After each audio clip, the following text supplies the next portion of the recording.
go for it. Cool.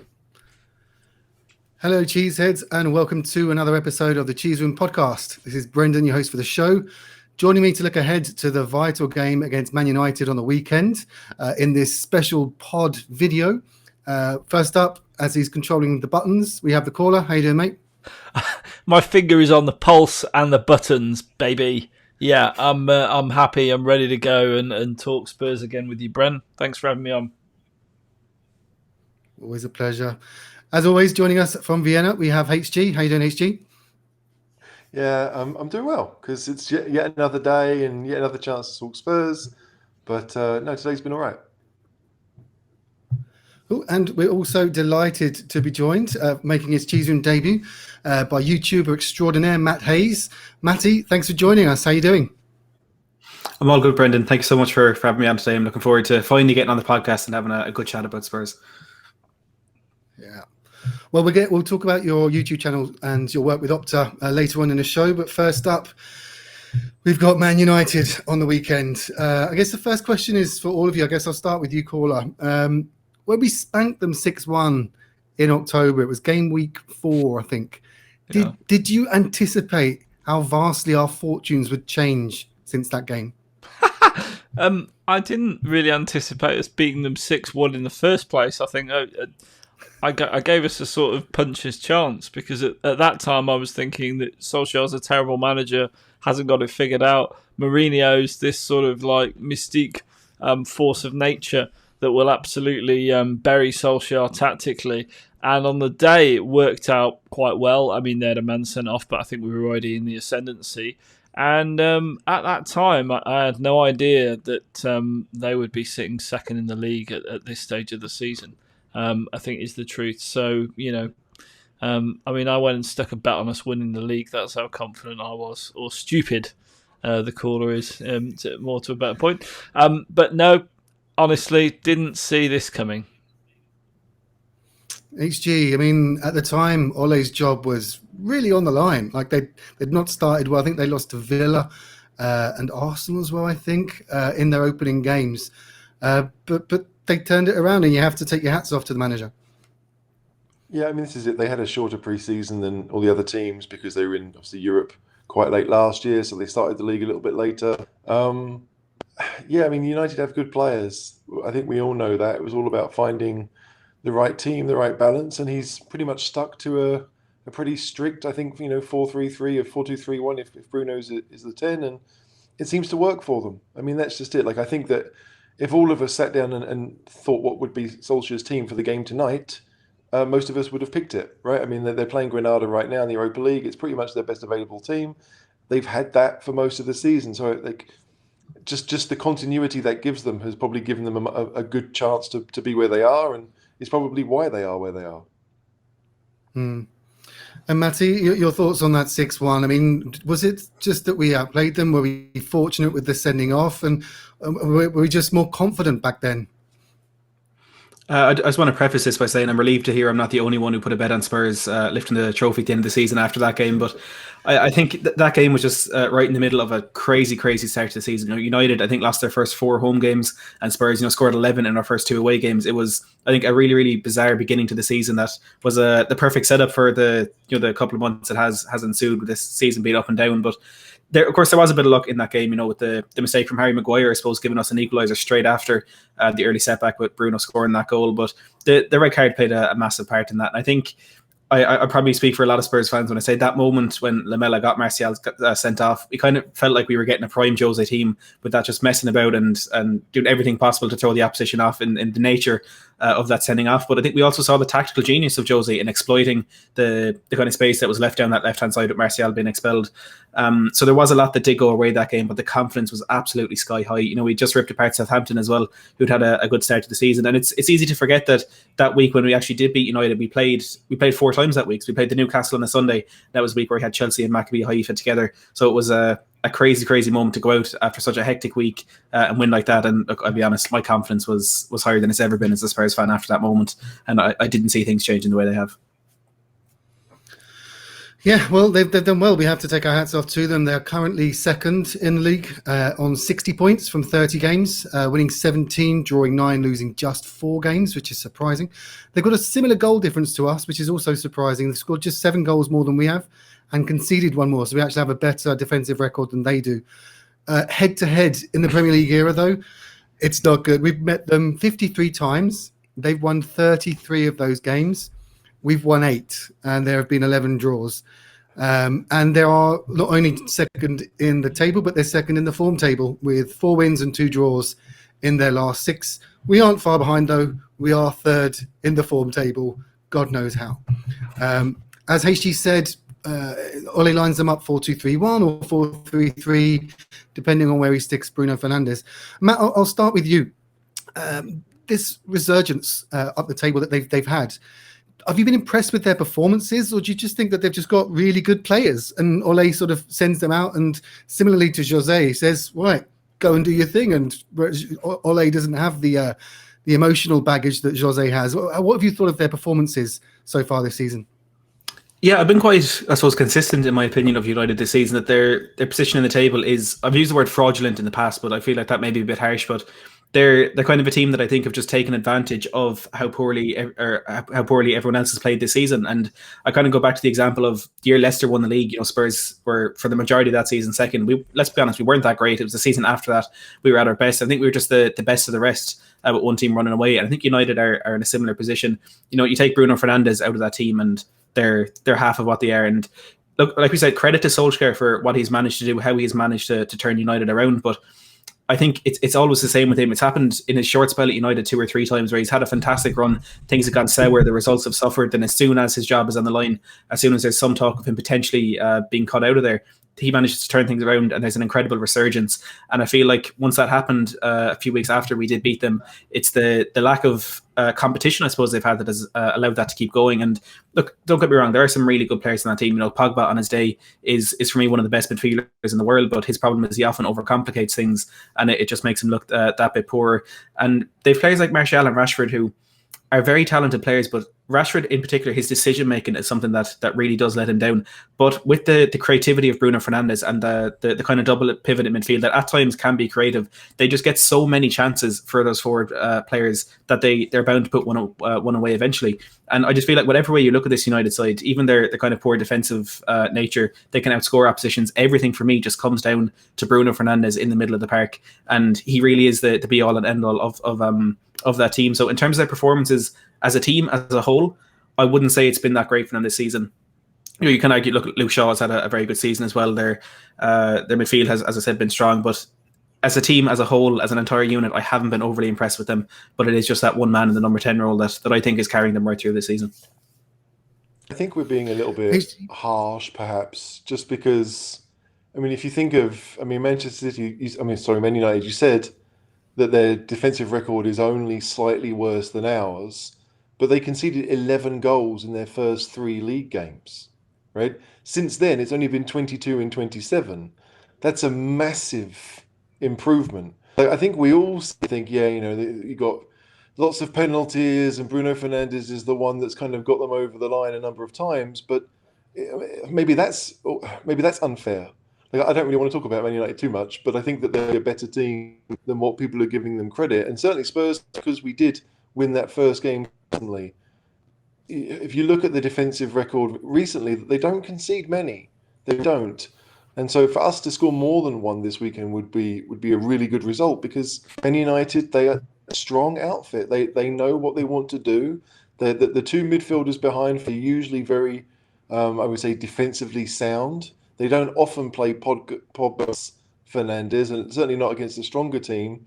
So it's going to be a real game. It's weird that we almost seem to underestimate Man United. Solskjaer's the man. I think it's probably fair because he's so much. When you look at the first 11, and they do have a very good team, that they work well together. Back 4 really doesn't change that much. You know that Wan-Bissaka is going to at right back. You know that and probably the half. And if Luke Shaw's fit, you'd expect that very settled first 11. I don't know if it's just me, HG, but your sound's struggling a bit. Yeah, what do you think about that? Can you hear me all right, Brad? I can't. I've got my internet's terrible, so I can't hear much of anyone. Okay. Oh. You Well, broke up a let's get bit, on to you, HG. You Nicola. might want to leave and pop back. Defensively, caller, is there a weakness there we can exploit? Do you think that? I mean, their defense there is. what Lindelof.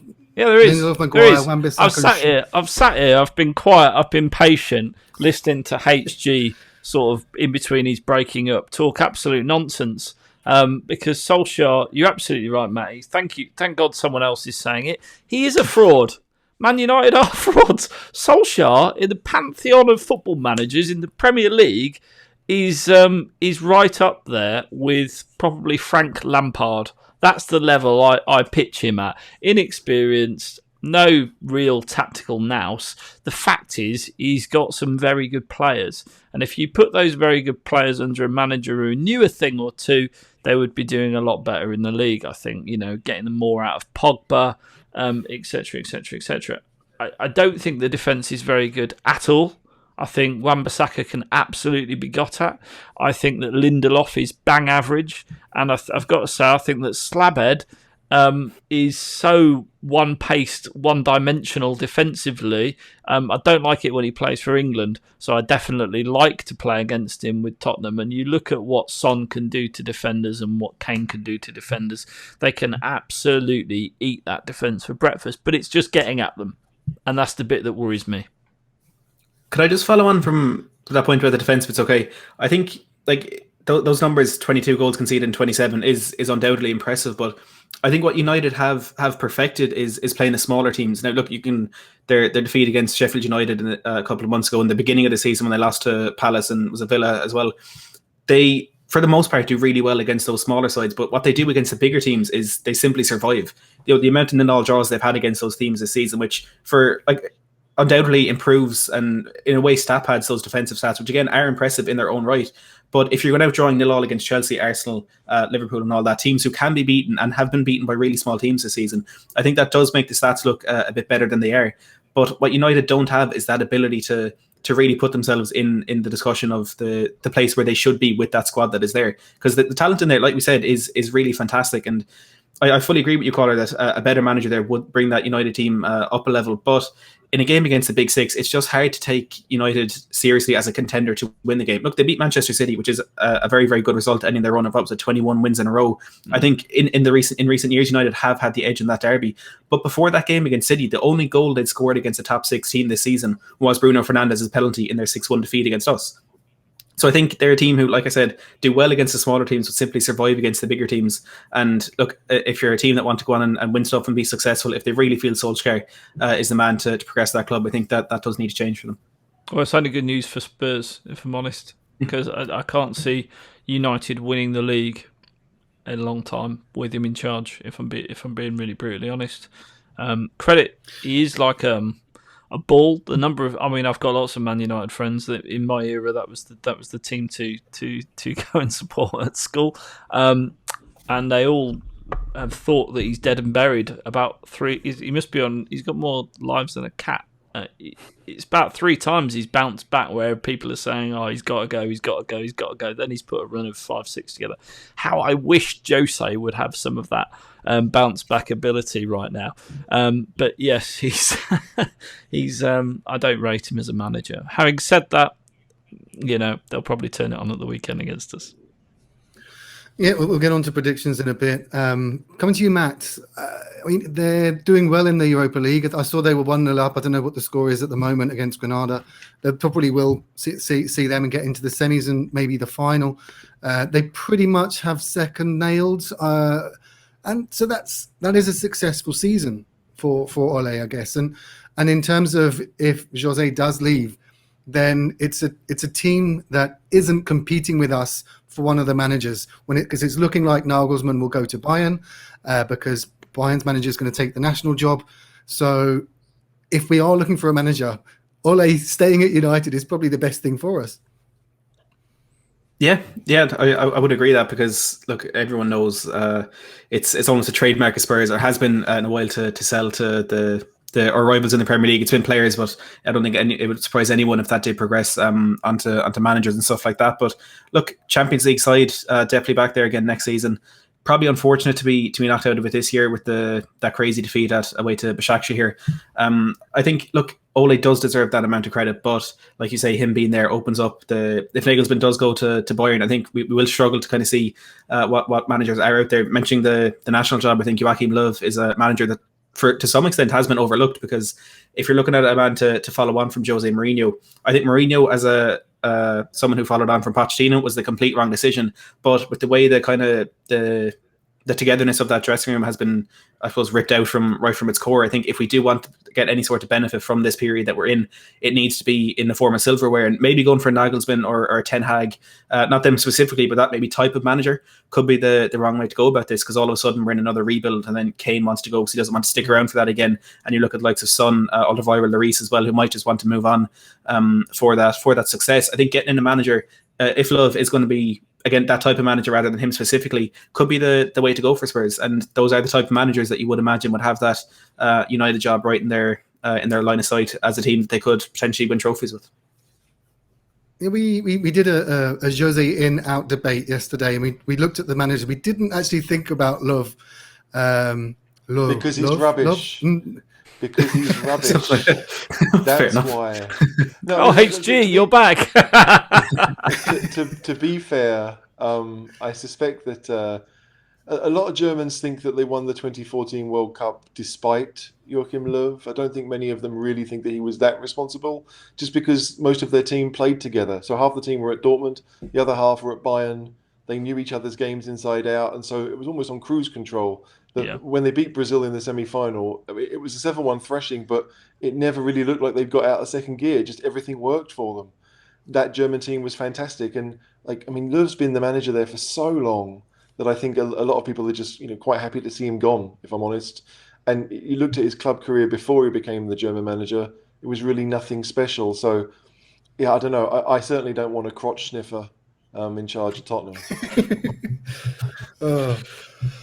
Right, well, let's move on to us. HG, sticking with you. The lineup, specifically the defence. Sanchez had a mare against Newcastle, which and there are a lot of the club made it very clear that the abuse that he received on Instagram was despicable, and they're not fans, so people like that can fuck off. But he did have a mare against Newcastle. Do you see Jose sticking with Sanchez, or will Toby come back in? And what do you make of the Toby drama? I can see Jose making a change, but I don't think Toby will be the one to come in. I think he'll just go back to Dyer. The Toby situation has been ridiculous all season, because I've said it plenty of times. To me, it's Toby +1. Always should be, always will be. Yeah. And it hasn't been. And so there is a reason for that. I don't really know what it is, but there is a reason. The back four that I wanted to see last week is the back four I'd like to see this weekend. I just think that we need, Aurier and Reguilon and Toby and one. Let's say this one could be Rodon, because he was the best of the four last week, and we haven't seen Toby and Rodon really play this season together. It's ridiculous, because we all know, at least I think we all have our own ideas on what Jose should do. And we all know deep down that what he ends up choosing to do will be completely different, and probably have us scratching our heads for at least half an hour before the game starts. It's a tough one, but yeah, it's always Toby +1. Caller, further up the pitch, my mate Lucas had a bit of a stinker as well against Newcastle. He was just terrible. Do you think he's been terrible most of his career at Spurs? But yeah, on flashes of goodness. He's been good recently. Last month or so, he's been one of our best players. His running has a purpose. You sound like one of my impassioned defences of Lamella. Yeah, that's the level that you're pitching Raw at now. Lucas, right. Sorry, Lucas. Well, do you think he'll stick with Lucas, or do you think that he may push Lo Celso into the number 10 and stick Sissoko alongside Højbjerg to thicken up the midfield? Because that's where I see this game won and lost. I think he will stick with Lucas, if I'm being really honest, because the only person I see coming in for Lucas is Bergfijn, because I think he wants that type of player, that player who's going to run around like a lunatic. Or maybe Lamella. Hmm. But yeah, I can't. I don't think he'll push the Souths up there. I don't think he will. I think he'll stick with what hasn't worked. If that makes sense. Because whether he's trying to get the sack or not, he's tactically very inflexible lately, is what I would say. I think that if we're talking about, Jose, the most successful part of the season had Højbjerg and Sissoko, playing as the midfield too. And we haven't seen it since. Yeah, and we really haven't seen it because I think a lot of people wanted us to not play it against the weaker teams, and that's where it annoyed people. This season against the bigger teams, we did quite well because we were reactive. I think we realised we probably weren't as good as them. We needed to kind of just to stop them playing and then hope our world-class strikers would come up with something, and it worked a number of times. The issue became when we were doing it at Burnley and Brighton and West Brom, where you're like, hang on a second, we do have better players than them. Yeah. So the Man United game, if he went to the side that played at Liverpool or played the Man City game, I don't think any of us could really complain because we could say, okay, well, if Man United are going to have most of the ball and we want to play on the counter and we do that, then fair enough. I think we just want to see some kind of idea or plan of what we're trying to do. It might be tough for a lot of Spurs fans to understand that maybe Manchester United are too far ahead of us right now and we have to play reactive. It might be anti-Tottenham to say that. If we went out and played, they're not far ahead of us in many respects. That where they are far ahead of us is in confidence and team spirit, and I think those. I don't think the quality. Are you going to list any more respects? Are you going to list any more aspects as to why they're ahead of us? Because they're ahead of us in the league. They're not right. They're still in Europe. I suppose my point is, HG, they're not. Their players are not that much more technically gifted than ours. Their defense is poor. The fact of the matter is, the numbers disagree with that. Well, numbers can be twisted to make a lot of sense of a lot of things. Trust me, I work in retail. What I would say is that I don't think player for player we're that much different to Man United in terms of levels. I do think that the team at Spirit right now is broken, and I see us resolutely holding out for a little bit, conceding a goal, and then it could just melt, along with Mourinho's hopes of staying in a job for much longer. Matt, let's jump on to you, Matt. Oh, sorry to interrupt you. Want to carry on? Or? It's normally me that does the interrupting, in fairness, but yeah, crack on. Oh, no, so I want to get Matt in. Bless him, he's been waiting a while. Matt, where do you see this game won and lost? I mean, we've discussed, I think they do have better players for us, certainly better players than us, certainly in the sort of midfield to forward front. Obviously, we've got Kane, but do you think it will be a midfield battle? Yeah, I think a lot of this game could come down to the midfield. I think it's a massive boost for United, of course, in recent weeks, getting Paul Pogba back. I think if this ended up being a double pivot for United of Fred and McTominay, I think Spurs could easily end up dominating that midfield with the power of Højbjerg and Ndombele and the press, I suppose, that we could initiate on that midfield. I would be surprised, to be honest, if Jose did revert back to a 4-3-3 or a 4-2-3-1. I think he's found what he wants to end the season in with this 4-4-2, rigid, stubborn, and trying to keep everything as compact as possible. And I feel that's how we'll approach this game. Is that the wrong one for this game? You'd have to think it would be, because United playing that three midfield immediately, where we're one man down in there. And of course, you could have Kane dropping deeper, but ideally, what I'd like to see is a 4-2-3-1 that out of possession will kind of change into a 4-1-4-1, then have Højbjerg kind of sitting deep, patrolling that space that will be picked up by Bruno Fernandes, and then Ndombele +1 in the middle. If it is Sissoko for power or if it is Lo Celso for creativity, whichever it is, I think could be advantageous to us. But I think United would have the edge in there simply because of the extra man, and it may be a simplistic way of looking at it, but with Bruno being that man picking up the spaces, I think it's something that we could very much struggle to contend with. But outside of the midfield, I think a big area for us will be Son down that left-hand side, because as good as Wan-Bissaka is as a 1v1 defender, I think everything else is something he needs to work on and is lacking. And you can talk to any United fan and they'd say that the biggest problem with their defence, or one of the biggest problems, has been Wan-Bissaka playing way too narrow, and often they say holding hands with Lindelof. And I think if Son can push Wan-Bissaka closer in and further in as far as he can, and then Reguilon can get in that space down the left-hand side and whip in some crosses that we know Maguire and Lindelof often struggle to deal with. I think that is really where we could hurt Man United, but in terms of that midfield battle, I think we could be in big trouble. I like it. HG, where do you see the game won and lost? I go back to the game we played at the stadium last season when we restarted. It was a 1-1 draw. We played a 4-4-2 then, again, very kind of deep, and I think it was Bergwijn and Lucas played down the wings that day. It might have been Bergwijn and Son, but obviously Bergwijn scored. We weren't really in charge of that game ever, but we were very close to winning it. It was only a late penalty that when Pogba got past Dyer when they equalised. I could see it being very, very similar. You know, West Ham, Man United clearly are. I've got West Ham on the brain, clearly. Man United clearly are a good side, but for this one, if it is 4-4-2, I say this every time, I want to see players playing in the position they're supposed to be. Lucas is not a left winger. Please don't put him there, right? Lo Celso is not a right winger. Please don't put him there. Let's go with Lucas down the right if you want to do it. Let's go with Bergwijn or even Son down the left if you want to stick Kane and Vinicius or Kane and Dele up top. But let's stick to something where we can sit there at the end of it and say, okay, I can understand what he's trying to do. Because right now it looks like he's left with 14 players who like him, and so he picks 11 from that.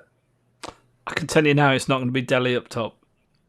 No, probably not. But the point is that would make some kind of sense. Like if you're worried about Man United having more numbers in midfield, we know that Dele can drop deep. It can be that person. He's played as a box-to-box midfielder before he signed for Spurs.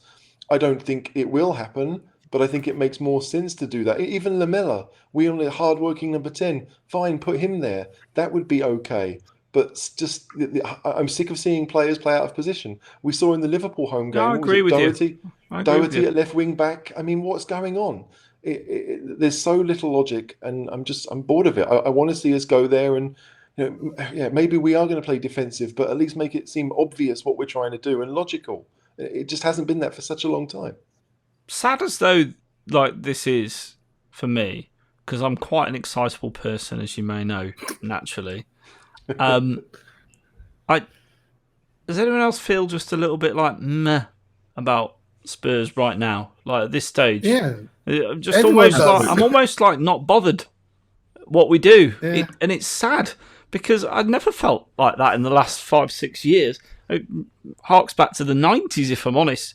I just feel like it will. It'll be what it'll be, kind of thing. I'm not excited.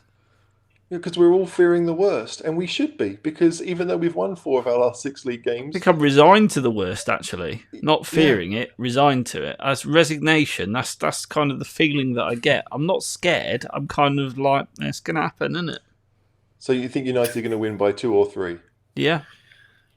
All right, let's get on to predictions then, while we're here then. So, caller, you reckon we'll lose then? No, we're going to win 3-1. And no, I genuinely. Am I allowed to predict a defeat? Is that possible, Bren? I don't. Yeah, we don't do it often, but given where we are right now, I think we're going to lose 3-1. I think we're going to put up a valiant fight, and like I said, it'll just fall to pieces second half, and we'll lose 3-1. Sorry.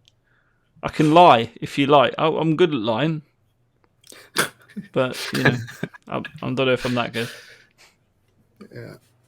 What about you, HG? If Jose plays his best available team, as far as I'm concerned, I think we've got at least a 50-50 chance of winning it, because we all know they're not great. But he won't do that. He'll pick the team that he wants to pick for whatever reasons he's got. It might mean we've only got a 15% chance of winning, and I think his luck's run out. So at best 1-1. So I'll go with that 1-1. Matt? Oh God! Predicting Spurs games used to be one of the best things. Would we win 4-0 or 5-0 or whatever?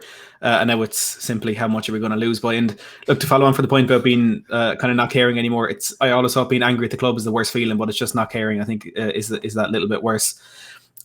I don't like predicting defeats, and I've done it twice this season, and I'm not going to go back into that habit because what is a Spurs fan without hope? I think it's the only thing we have carrying us through at the moment. And when you have the likes of Kane, Son, Højbjerg, even Ndombele in the pitch. I think anything can happen.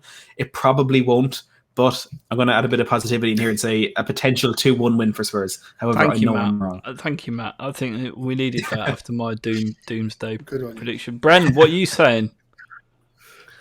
I'm going to go with Matt. I'm going to go 2-1.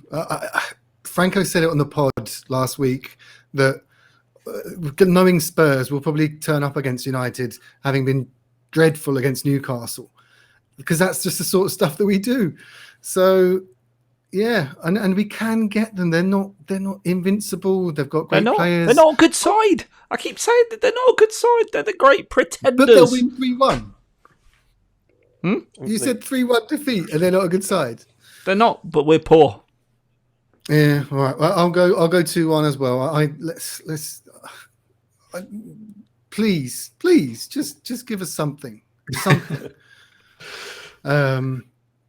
Anyway, well, let's crack on. We're just about to wrap up. Matt, just tell us a bit more about your YouTube channel, because I've only recently started getting into the YouTube space. It's been Caller that's been driving it for the Cheese Room. But why did you come up with the idea to start your own channel? Yeah, football is from the day I was born something I've always been massively interested in, and it was around the age of kind of 15, 16, I decided I did want to get into some sort of journalism or just anything that allowed me to talk about football for a living or as a hobby, whatever it was. And, I tried writing on Facebook pages, on websites, on this and that. And I always found in an article, you just can't say as much as you want to say, perhaps, because, you obviously can't get as much across in a certain amount of time. And I was always speaking to my dad, who was unfortunately a Liverpool fan, one of the saddest things in my life. And he always, he didn't want to talk about Spurs because he didn't care about it. And I was like, you know what, I'm just going to start a YouTube channel, talk to the 5-10 people, whoever it is that listen. It's just a way to kind of get my point across and have a voice in the fan base, as small as that may be. And look, thankfully, it's grown from there. It's grown. I started almost 2 years ago at this stage. It'll be 2 years next month. And yeah, it's just a way for me to, I suppose, connect with the fan base and talk to other fans and let other fans hear my opinion and things like that. Fantastic. I think I said to you that I got a text from the Consul General for Ireland in Sao Paulo. The Consul General for Ireland sent me a text. It was like, I didn't know you supported Spurs. And I was like, because I'd just done your video. So the Consul General, the Irish Consul General, who's a diplomat, watches your channel. And I'm sure it's not just Irish people that watch. Whereabouts are you as well? You're Limerick based, is it? Yeah, I'm in Limerick in Ireland. That was when you sent me that text. Was a bizarre thing. We've had a few. There's some actors as well. Brandon Victor Dixon, I don't know if you know him, is one who kind of frequents the Spurs channel as well. So it's always weird to kind of see those people in a with the kind of high class or whatever you want to call it, the fame and all that, having watching my channel. And it goes to show whatever what channel is there could be someone out there watching. You never know who is. Yeah. And just for because this is going out on the podcast as well. So just to let our listeners know how they can find you. Yeah, it's Matt Hayes Tottenham blog on YouTube. It's not the best name, and I made that name because I had my Facebook page, which was a blog, and I wanted to keep some sort of a consistent theme in that, and I called the YouTube Matt Hayes Tottenham blog as well, which I do regret now, and I'd often get comments saying it's not a blog, it's a vlog. It's like, I know that, but this is what it is. Just accept it and let's get on with it. But yeah, Matt Hayes Tottenham blog on YouTube and on Twitter as well. Fantastic. Well, gents, thank you very much for your time. We've done predictions. Football prizes. The latest prize from footballprizes.co.uk is the signed Jan Vertonghen shirt from the 2016-17 season. It's with LED we were good. We were good. Remember then? Tickets are, I think, $7.95 a ticket. There's 99 available, but with your promo code 10cheese, that's 10cheese, you get a 10% discount. The draw is made on Monday, so good luck. Caller, thanks for joining, mate. Absolute pleasure, Brent. It's a pleasure to see you sober, and always a pleasure to be with you on the pod. And no, I'm not letting you off for at least a month. I know. I deserve it. I deserve it for the blowing the kisses on its own. That was the bit. HG. Thank you for having me on. I'm sorry for any technical issues at the beginning, but it was good because, I mean, as much as Spurs aren't the best, aren't what we want them to be right now, they are still the only hobby I have. I mean, I love Spurs. I love football. So it's always good to talk about it because my wife couldn't care less. So I need you guys in my life. Technical issues. My internet has been terrible. My neighbour's internet has just come back, so I'm actually good. But my earphones I do. thought you just suddenly got upscaled to 4K or whatever, you know. I hope it's publishable previously. Matt, thank you for joining, mate. Yeah, thanks so much for having me on. Really appreciate the chat, as always. And I'd love to get back on here soon and having you on my channel as well. It's been a pleasure. Oh, we'd love to. We're always available. Oh, we're both on the Sports Social Network as well. So we've got some collaboration there. Cheeseheads, do listen out for what we hope will be a review of what we hope will be a victory over Man United. I can't even say it. A resounding victory over Man United. That'll be out Sunday night, Monday morning. Don't forget to like, subscribe, comment. Check out all our videos on YouTube. They're much better than this one, which I've hosted. And as ever, I've never handed the hosting chair over again. Come on, you Spurs. Come on, you Spurs. Matty? Come on, you Spurs. Wasn't sure if I should. Always.